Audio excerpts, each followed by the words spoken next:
Well, I hope you have your cocktail ready or your mocktail, and you are joining us for the hottest happy hour in STL right here on the In Your City show. Welcome. Have some fun with us. It is the In Your City show, and we're celebrating the arts, creativity, and a little spooky fun in St. Louis as well. I love that. Yep, we are going to be welcoming Katy Enrique from the City Museum, one of St. Louis's most iconic attractions. Gordon, you said you haven't been there. That is going to be one of our next field trips. I cannot should believe be. it. Even How have do you live in children. St. Louis and not go I to the have, City Museum? because you spent too much time traveling and singing to people on stage and you missed out. So she is going to take us inside the new Labyrinth exhibit, and she's going to give us a peek at City Nights, adults only. Maybe we'll have to attend that. Maybe that'll be your experience going to the City Museum, and then some Halloween fun going on. Then we're going to talk Dance St. Louis. They mark their 60th anniversary. That's quite incredible. I mean, that is a long time, and one of only 4 dance-only nonprofit presenters in the U.S. That's incredible. Yeah, that really is. So we're going to talk to Michael Uthoff. Of course, don't know if I'm saying it correctly. I'm sure That's what I do best, say things wrong. He'll let us know. So it's all going to be about artistry, history, and playful spirit that makes our city of St. Louis shine. So we have had like a really busy week with birthday and 9/11 stuff, and oh my gosh, we went out to dinner at Basso's. I mean, we went to the NASCAR race, which that was a new NASCAR. I kind of want to put a Z in there, kind of like Clausent. And you know what? You know what other people do, and I know, and you do it, and I've noticed people say it before. So we have the Recplex. It's RECPLEX, but so many call it the Rexplex. Yeah, with like an X. You do that. Do I say Rexplex? You go Rexplex. It's easier for me. Thanks for pointing out my faults. Good. Thank you very much. I'm going to go now, and you can handle the rest of the show. I've got plenty of faults. Oh, no, I mean, we really have. It has just been on and on and on of so many things going on. And September is quite a busy time. Seems like that fall, I don't know if it's going into that new season, but there's so many fun things to do. Oh, I know. I had my first pumpkin spice coffee the other day. We're at Starbucks. Not your first ever, just you. No, you for the year. Pumpkin taste. You know, the inaugural first pumpkin spice of the year. And then I am sick of seeing pumpkin stuff after that. I know. Then you go to home. We were at Home Goods yesterday, and they had all the pumpkin spice candles out. And I didn't even want to get one. I don't know what it is. I think it's kind of like when you see Christmas coming out right now. Like, what? You just took summer away from me. I'm not ready to see Santa over in the corner. Too bad. I mean, Halloween stuff did come out, about 3 weeks ago? You love the Halloween stuff. I do. I like a pretty pumpkin patch. Not even a pumpkin patch. I mean, I like the pretty Halloween fall decor. Gordon wants to put like skeletons and Frankenstein and all that stuff out into our yard. Actually, I would love to have, how they have like Home Depot and everybody now. So we live in Newtown, and Halloween is off the charts in Newtown. Oh my gosh, if you've not taken a drive through, we're going to take some video this year. We're going to show it to you on our show. But it's incredible. I mean, it's nothing like it. They actually bus people into our subdivision on buses. I'm not exaggerating. Okay, guess how many people we have at our door on Halloween? Okay, you guessed. 1,000 kids. Our neighbor did the clicker. Yeah, we had 1,000. That's 1,000. We literally have a tub, like a major where you pack up storage filled with candy. We have one neighbor that gives everybody a big candy bar. They give them the big full-size candy bars. Can you imagine how expensive that is to give out almost 1,000 candy bars? You do a pretty good job of decor on Halloween. We get the big movie playing and that. But so we had lots of fun things going. Lots more fun things are going on. And I'm ready to go ahead and find out about the City Museum. Are you? Yes, let's do that. Let's do it. Let's welcome Katy Enrique to the show from the City Museum. As we do, we just go like this. Boop. Hi. Welcome to the show. We had the pleasure of getting to meet you. We actually had Dave Glover on the cover of our men's issue for June. It's from June. Summer's over, and we were out at the City Museum to do the photo shoot. Yep. It was so much fun. I think he was having fun too, hanging from things, and the pictures just turned out beautiful. Was it John Lohr was our photographer? Yes. That was out there, and he did an incredible job. The color was just great, and it worked out perfect with Dave, with the type of person that he is. It was just a really cool area or I guess backdrop to put him in for the we photos. can give them, you know, warm tones, cool tones, industrial. Like there's so many looks that you can get. Absolutely, it's a great place to shoot. And I think he was on the cover of our Chesterfield City Lifestyle, right? Yep, it was Chesterfield on there. We have St. Charles and Clayton City Lifestyle, but that's the fun thing about what we get to do. We get to either with our magazines or out at that business getting to shoot and do things there, or people like you come into the studio and we get to meet you and talk about great things happen in the city. So for someone that hasn't walked into this 600,000 square foot, 10-story building, which I was talking to you earlier, I was excited to find out. I didn't realize that it's actually was an old, I said shoe factory, but you said a shoe warehouse. Who knew that it was transformed into this playhouse for children and adults? Yeah. So, I mean, when you walk into the building, I suppose, you know, the only thing that really might give it away is once you get into the cave system and you look up at the spiral slides.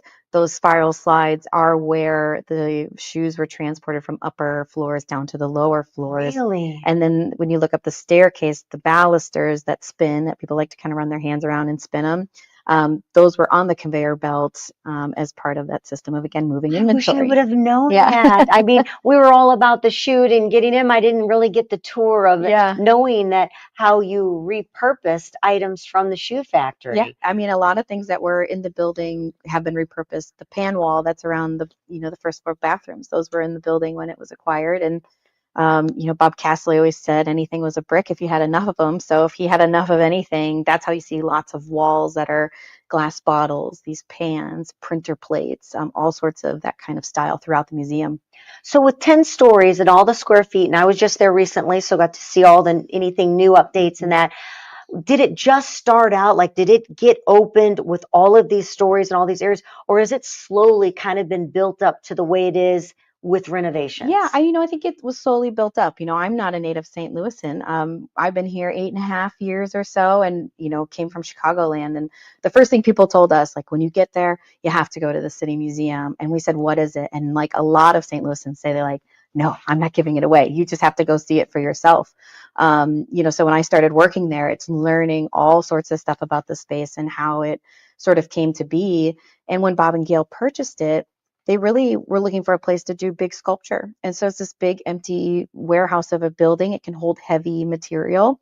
Bob could do really big sculpture work in there and kind of started from there. And then as he pulled in more crew and more team and started building and becoming more of an artistic space, and yet a space he wanted people to very much touch and play and climb and crawl on, it sort of morphed into this whole city concept. The idea is that it's a city within the city, and that's why it's named City Museum. So is there any unused space that that's continuing, that you're thinking about using to create more? I mean, the Labyrinth is actually a perfect example. So Labyrinth opened this July, and it was the largest expansion we've had on the 4th floor. So a lot of people, when they come to City Museum, very familiar with the 1st floor, familiar with that 2nd floor aquarium, familiar with the 3rd floor that has the giant pencil, the skateless park area, Beatnik Bob's. And then they get up to the 4th floor, and that's sort of the little door to get into the spiral slides, but Labyrinth sits on the back side of that. So it's a whole nother massive area that nobody really even knew that we were expanding into, because you really don't have eyes to it until you get into it. What is the space? What will someone experience walking into this? Yes. So the goal of Labyrinth is, you know, lose yourself to find your path, if you will.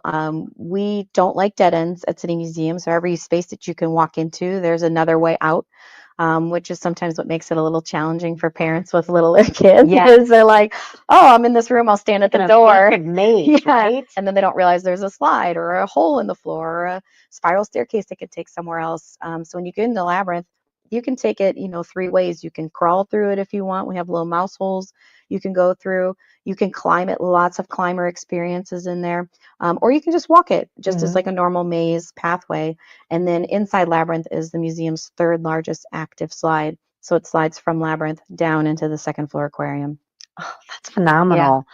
All right, tell about, okay, so this is this fun area here with for the kids to enjoy. How about adults? Yeah, we have some really amazing programming now for adults. We sort of realize that we want to have fun too. You want to have fun too. And also I tease that nobody wants it with like the pressure of a 6-year-old behind you telling you to go faster because, you're sort of exploring the space and it's hard material and you're probably not used to sliding and climbing and crawling as much in your adult years. So yeah, we do city nights now once a month on a Friday night where we close the museum to the general public at 7, reopen it at 7 o'clock till 11 for our 21 and up crowd. And we always have live music or a DJ. We have crafts that people can do and usually has like a theme overlay onto it. That's just something added to the fun part of the event. So our member pass holders, if you buy like a season pass to City Museum, it's free for our 21 and up pass holders, or you can purchase a ticket for the. Is there alcohol involved in this 21 though? Yeah, we've got Gordon's in now. No, I'm just thinking, I'm saying, a bunch of drunk adults trying to climb on stuff, and that's got to be pretty interesting to watch. Yeah, so we have our cabin in bar, our beatniks, and the rooftop is typically open as well, so long as there's no weather. So yeah, people can grab a drink. But I find like once they're out, like exploring, they're not anchored to the bar. They're like, let's grab a drink and then let's go and kind of explore and wander and see. A lot of adults haven't been there since they were maybe kids themselves, or it's just been a long time. And so sometimes their memories of how they explored as a kid is now different. So do you ever get one that's had a little bit too much alcohol that you can't get down from something and you just got to go, come on? Our team is very good at coaching people. Yeah. Okay, tell me about the big undies. Where did those come from? So those are actually when beatnik. How big are they? Yeah, I was gonna say they are big.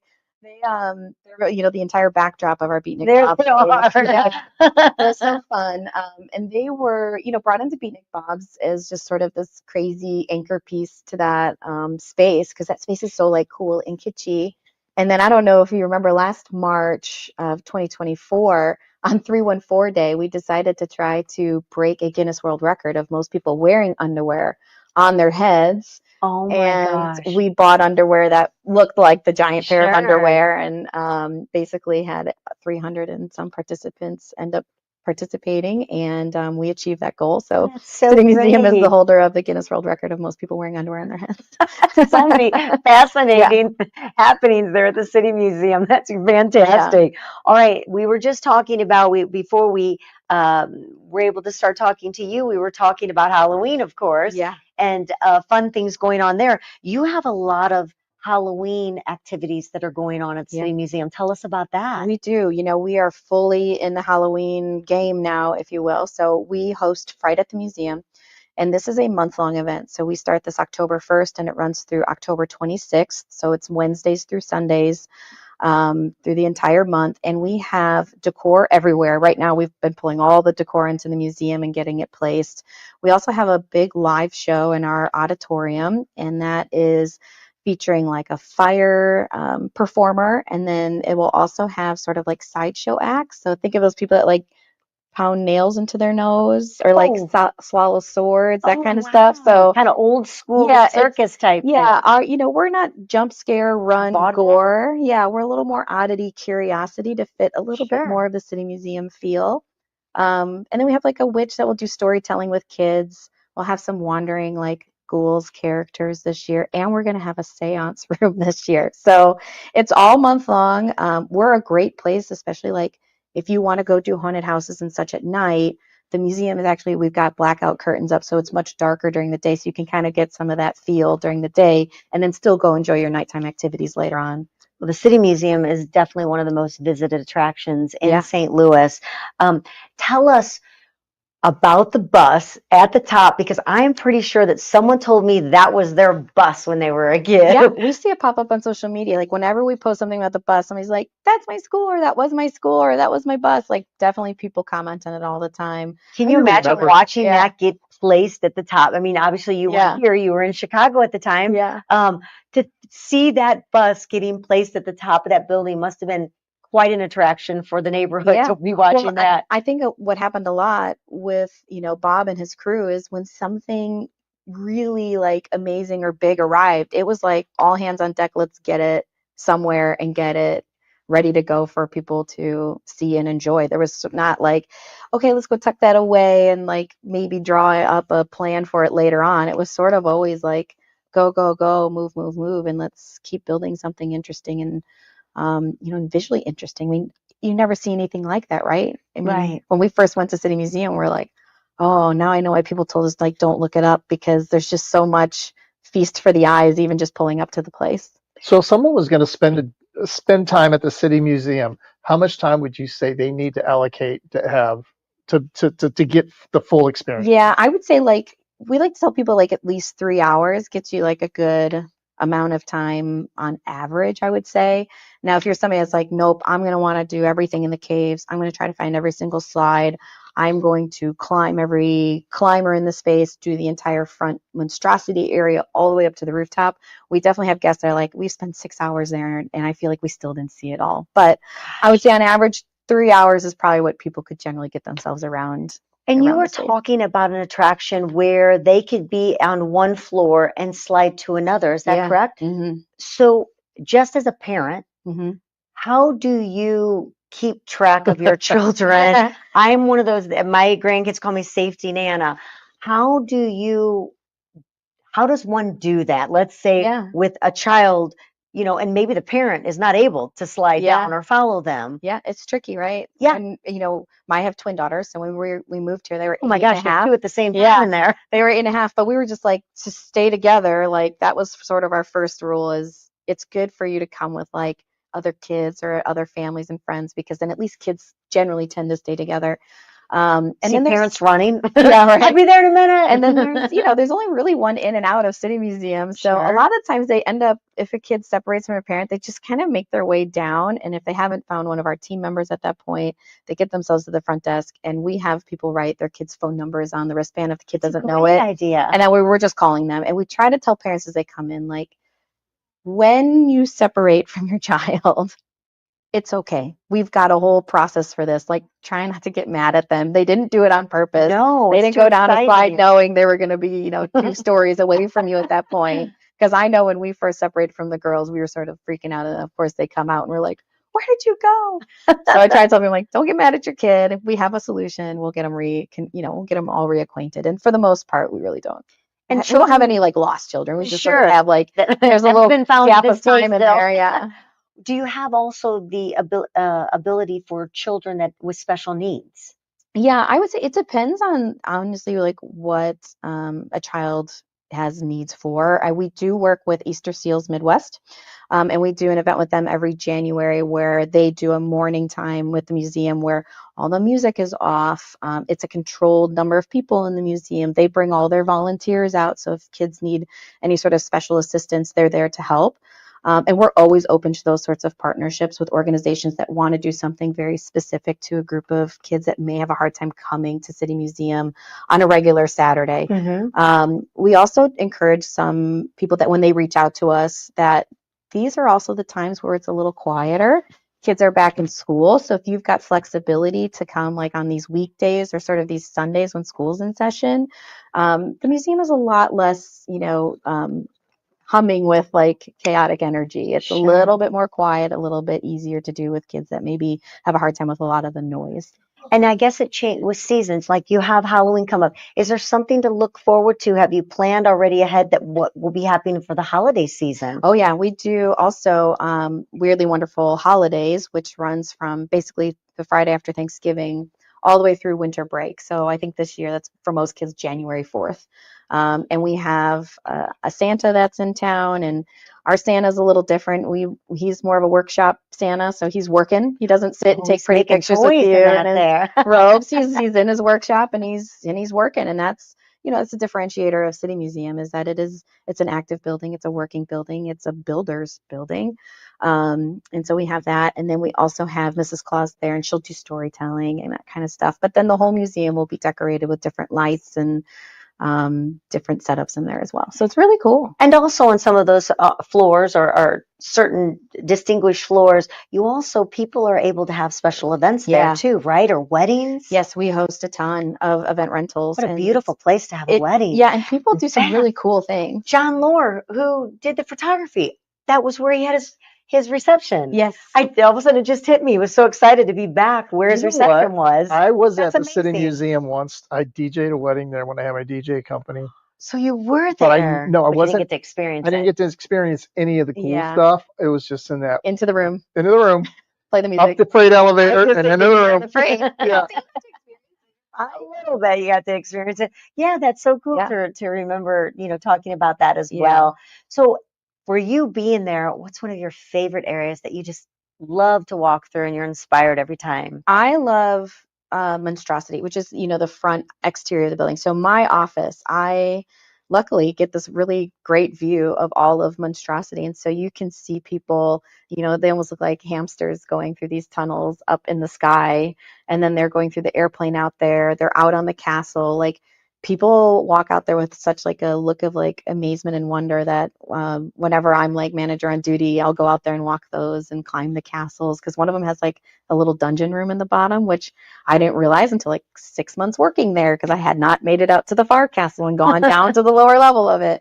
I love monstrosity because it's almost like you don't take the same path twice. There's so many different pathways to that space. Wow, what an incredible place to be able to have fun Yeah. on a date night or to be able to bring the kids. It's Yeah. wonderful. So if someone wants to do that, I heard you mention you can get memberships. There Yep. are season type Yep. passes, or you can just buy a ticket for the day. How does that work? Yeah, so we are offering, we'll have different sale events on this side of the year for 2026. So we're selling 2026 member passes right now. So I would say watch for those windows of time during October. We'll probably have a spooky pass sale.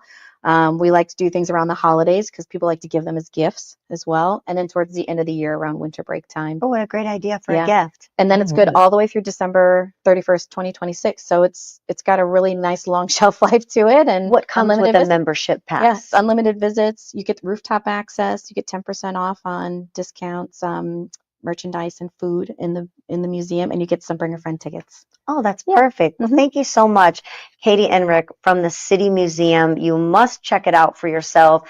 Have a great time, whether you want to just come by yourself and experience an unbelievable, I guess, fun for yourself. I mean, I absolutely loved being there. I didn't get to experience all of the fun, unique, different rooms, but just being there, I felt just kind of uplifted and it brought a smile to my face, and it was colorful. It's pretty incredible to work somewhere that every St. Louis is pretty darn proud of it. So like that's a very unique space to get to work at where you see people host all their out of town visitors and their conventions come in because St. Louisans have said, oh, our convention's coming to St. Louis this year. We need to do our welcome reception at City Museum. Like That's everybody's very going to nice. want to see it. Like it's really incredible to work for a place that St. Louisans just love so much. Well, thank you so much for sharing with us. We Thank really you. appreciate it. Thank you for sharing your space for our gorgeous photo shoot. That was you're fun as well. So check it out for yourself. Gordon, we're going to make a day. Go to the City Museum. Let's Yes. go down the slide. We won't make one a floor DJ. next, and I'll try not to be nervous when I can't see you.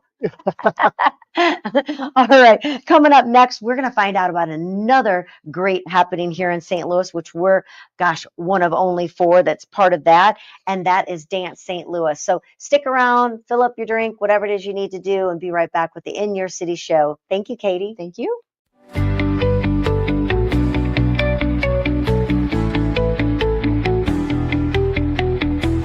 All right, we are back with the In Your City show. Thanks so much for tuning in with us.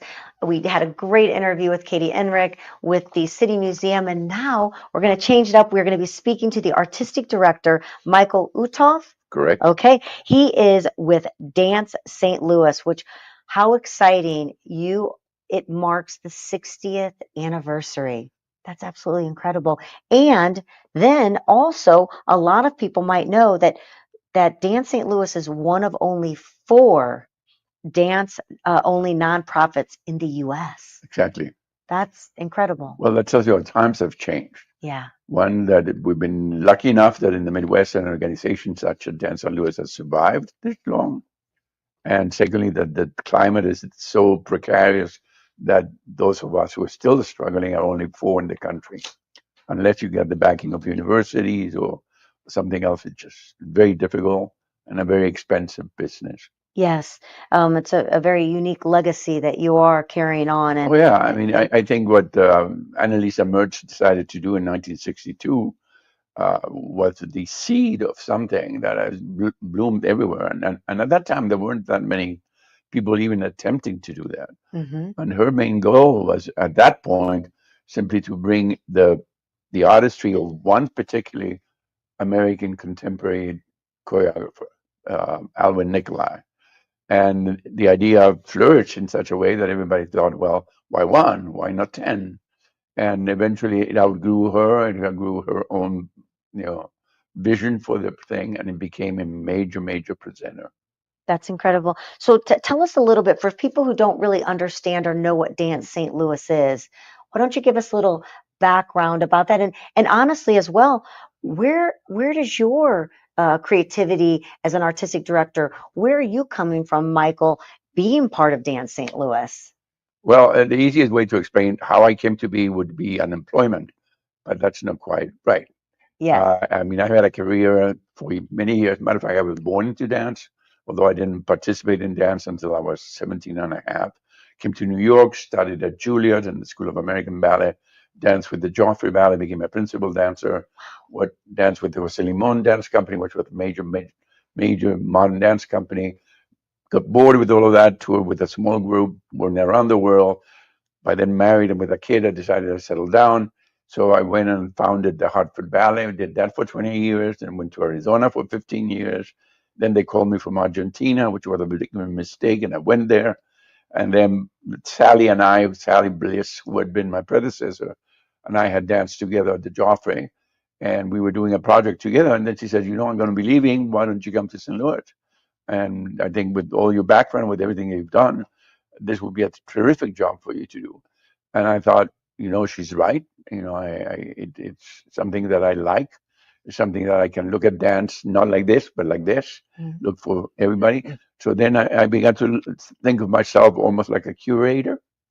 And in a way, what I try and do, which each season is like, we're seated here. You're here, there's a light over there, there's a clock over there, there's something over here. Well, I try and do that with the season. And I show you, this is one thing you can look at, this is another thing you're going to look at. So that you sit in this museum, which is Dance St. Louis, and you enjoy it for 4 or 5 shows a year. Your background is so impressive. I want to go back to you. Yeah. I want to know, so what is it like for you? So you come to St. Louis.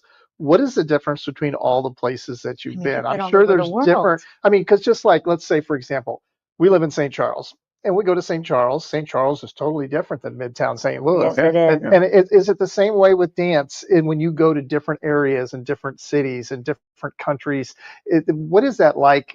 What is the what am I trying to say? The culture, the culture, yeah, of the dance. I mean, I had a different position in all those others. Once, in New York, I was an interpreter and a dancer, and I looked at all the dance, and I got involved with all the great artists that there were.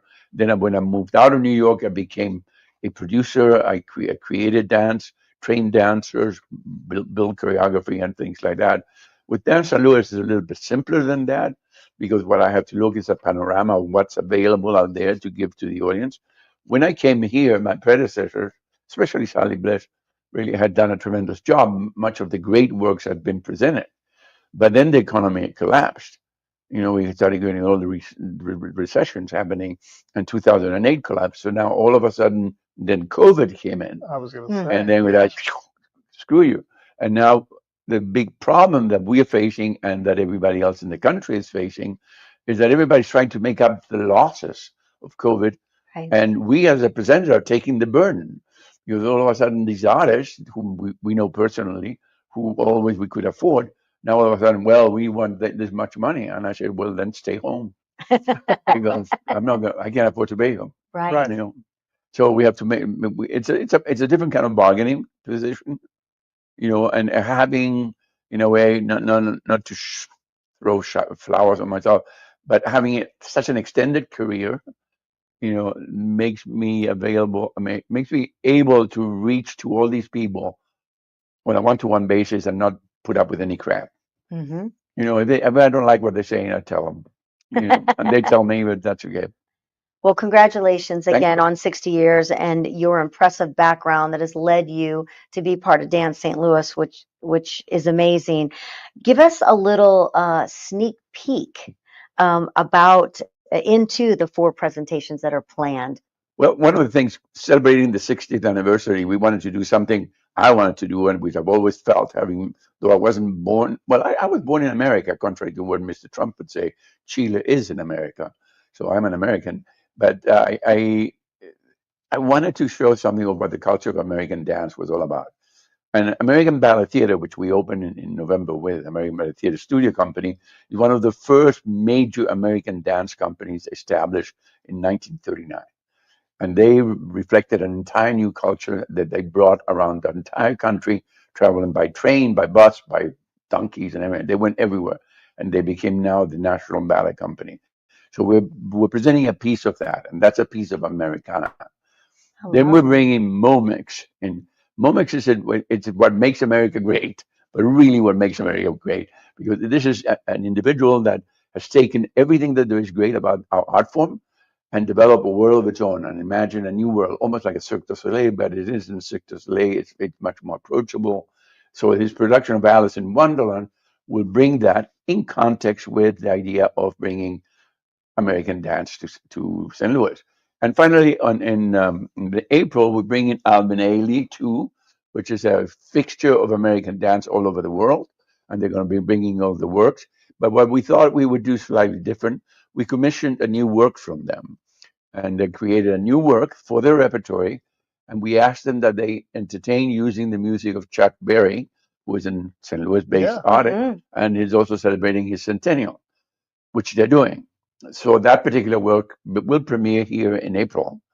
And we finally close the season with something that we've been doing for almost 20 years called Spring to Dance Festival.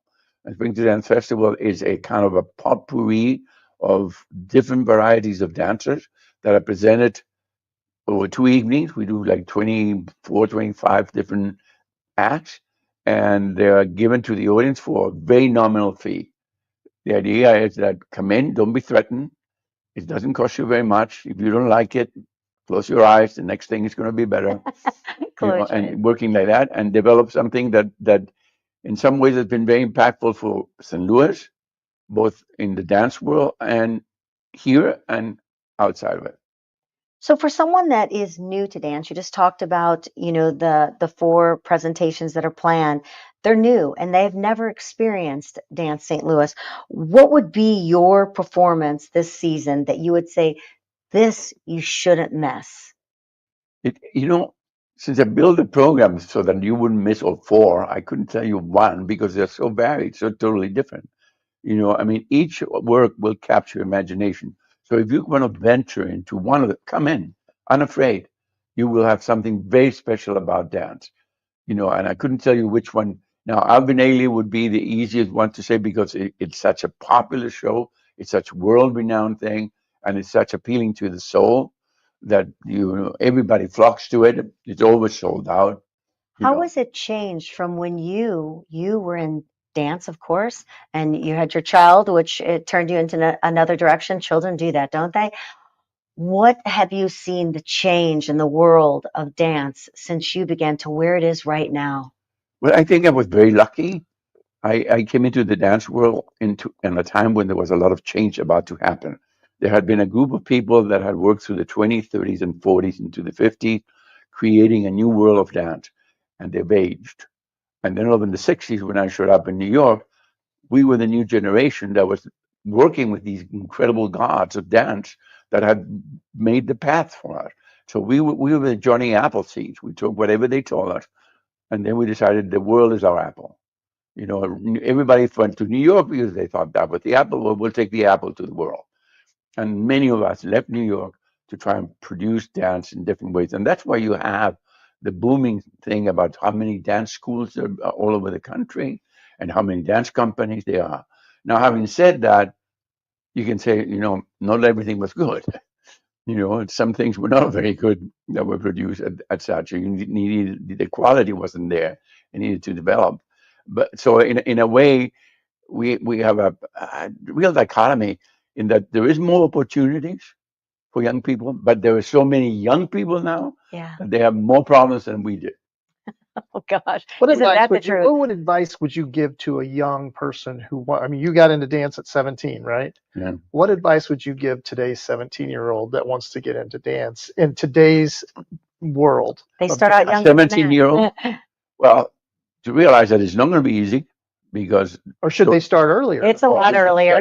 Yeah, no, you should start way early because those 17-year-olds today are doing things that. They're traveling I'm the world lucky already. I danced when I did. I couldn't do what some of the kids do today, but the difference that I had and what I tell everybody else is I knew about dance because of my family background. I understood it, though I wasn't at that point in love with it. And when I began to practice it, I understood where I had to go with it. So I didn't waste my time. And at the same time, I strive for the quality of the work and not just the physicality of it.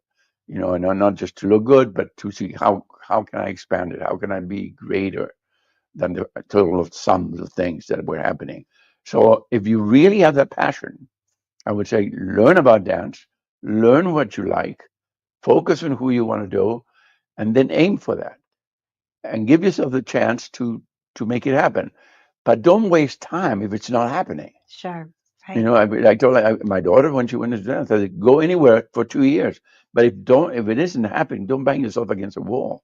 Right. Get the hell out of there and go somewhere else. Exactly. Well, Dance St. Louis has long been known as the gateway to world dance, which is quite incredible. Michael Uthoff, we can't appreciate enough you coming in here and bringing us the beauty of dance and reminding us how wonderful it is to be able to see one of Dance St. Louis presentations. I mean, it's incredible to think 60 years, and congratulations to the success that Dance St. Louis, and that it's right here in our city of St. Louis, one of only 4. So we look forward to it. I hope that I get to sit in the audience and experience this gorgeous art form of individuals dancing beyond anything I could imagine making my body do. So thank you so much for spending some time with us. Thank you. I look forward to seeing you in the show. Definitely need to check out Dance St. Louis. It's just a beautiful art form that you don't want to miss. And we appreciate that we are part of their 60 years getting to present that to you. So with that, we are going to take it to a whole nother place. We're gonna let Lori and Dodie. I don't know though. If you get your hormones on track, you might be dancing around the kitchen or the house or who knows where. Who knows what it is. All right, Dodie and Lori, give us some information and education that we need for today.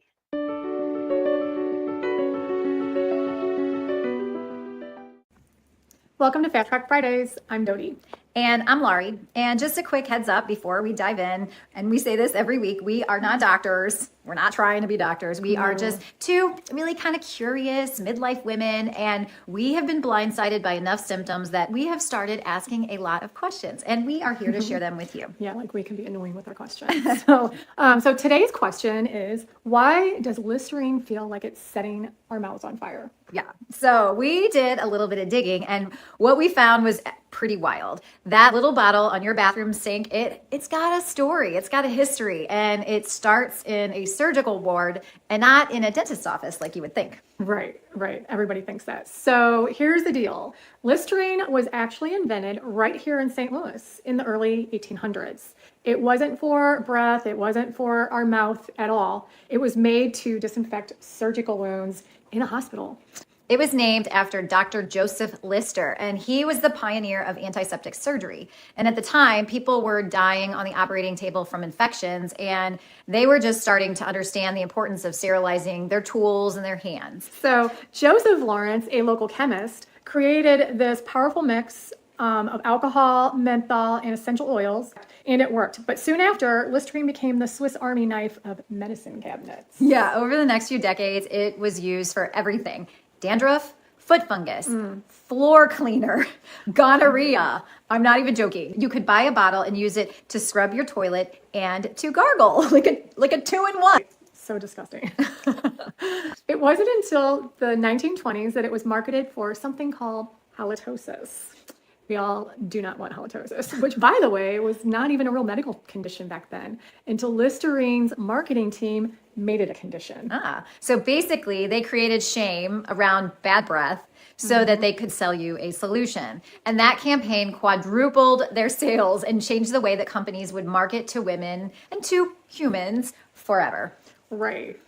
Look, we're not against mouthwash. We're not anti-mouthwash at all. But what's wild is how many of the products we grew up with, especially ones marketed toward women, didn't start out with us in mind.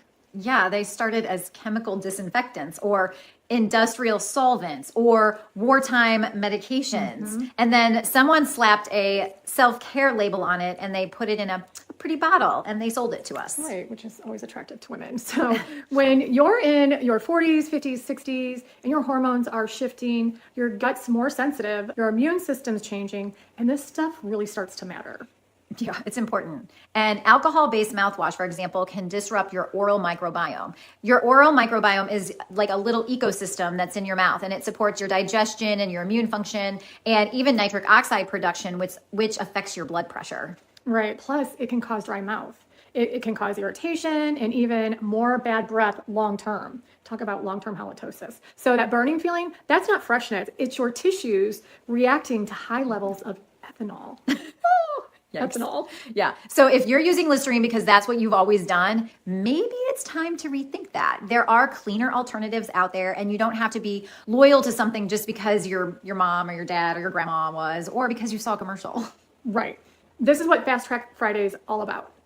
It's tiny things we don't question until one day we do, and suddenly we realize we don't have to keep doing things that don't even serve us. Yeah, and that's really what we're all about over at Shebang. Every single month, we send out a subscription box filled with clean, hormone-friendly products that are made specifically for midlife women. It's stuff that we've personally vetted and stuff that we actually use and we really love.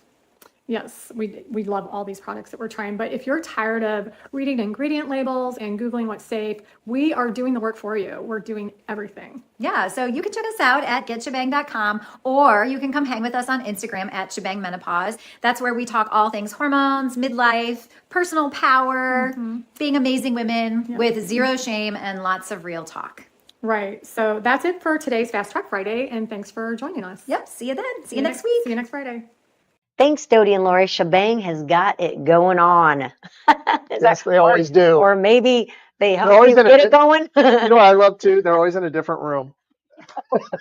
It's so cute. They're so much fun. Thank you so much for sharing with us. And another person we want to thank for sharing with us is Jennifer Williams at the St. Louis Closet Company. 35 years in business. I know you hear us talk about her all the time, and that's because she is absolutely amazing with what she does. It doesn't matter how small it is or how large it is. When it comes to custom storage systems, she's got it there for you. And I love to say after we had Matt on the show, when he talked about the people with the little bitty spaces, a lot of times people think they have to have this great big closet or great big room or mudroom or garage to do. And sometimes it's the smallest spaces that really need your attention because they take that small space and make it huge by adding to it. They are known for their design systems that are strong and durable, and they do everything right there on site at St. Louis Closet Co. You go there, you can actually watch them through the windows making your designs. Go in, take a look at all the designs that they have. They have some new rooms that they've just designed for you to be able to peek at, and it's not a one-size-fits-all. They will design to your needs, not their needs. So check out Jennifer Williams. And also, you know what? Besides loving Jennifer Williams, who we want to thank for being part of the show, we'd love you to continue to be part of the show by subscribing. Go to luinfo.com, go to the In Your City show and subscribe and be part of it. We're excited that a new app is just about to come out. So all you have to do is press on your phone, listen to the show from anywhere. And there's a lot of great shows all throughout the day that you can be a part of. And that's what we're about. We're about local. We're about St. Louis. It's the Lou Information Station, right? Right here. And we are the In Your City show. We consider us the hottest happy hour in STL because it's a place you can have your cocktail, mocktail, and just have some fun. We're not bringing you the news. We're not bringing you any political viewpoints. It's just about finding out where you can have a good time. Yeah. Sometimes I can be a little bit of a Debbie Downer, maybe. We need fun. We need excitement. We need people coming together. Yes. And that's what we are as community, because that's the best thing that can happen is when community comes together. That's when everything happens for the good.